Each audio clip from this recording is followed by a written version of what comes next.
You do have the high sodium, and as you mentioned, you can get that amount of sodium in your urine from SiADH or from cerebral salt wasting. It's a very acute hyponatremia. You're not going to hurt this person by bringing their sodium back to normal fairly quickly, or even, and it's not probably, but it's good to bring their sodium back to normal sort of as quickly as you can. So I think this is pretty aggressive treatment.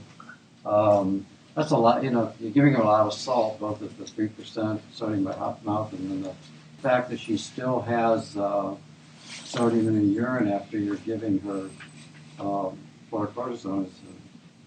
That's kind of remarkable that she has that much sodium in her.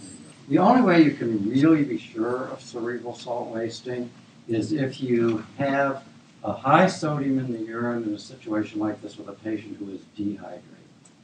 That's the way you can really be sure, because they should be retaining sodium.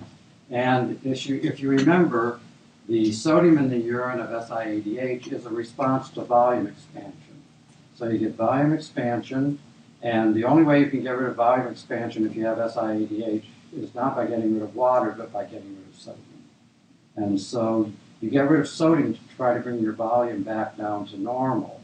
If you have a patient who has SiADH, clear SiADH for whatever reason, say a patient with carcinoma of the lung, and they have SiADH, you've documented it, and then they develop something like vomiting, or they do something to get dehydrated.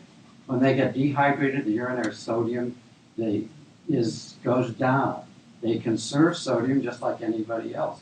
The pathophysiology of SiADH is volume expansion. Natriuresis is secondary to the volume expansion. So that's the differentiating point. In this patient, I'm assuming the patient wasn't dehydrated. But